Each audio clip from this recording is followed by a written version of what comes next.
Hey, have you heard about the United Nations General Assembly? Yes, I have. It's an annual gathering of world leaders to discuss global issues. That's right. Did you know that the United Nations General Assembly was established in 1945 after World War II? Yes, it was created to promote international cooperation and prevent future conflicts. I read that the United Nations General Assembly is the only UN body where all member states have equal representation. That's correct. It's a platform for countries to share their perspectives and work towards common goals. Why is it important for the world? The United Nations General Assembly plays a crucial role in resolving global challenges such as poverty, climate change, and human rights violations. That's impressive. Can you give me an example?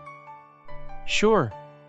In 2015, the United Nations General Assembly adopted the Sustainable Development Goals, a set of 17 goals to end poverty, protect the planet, and ensure prosperity for all.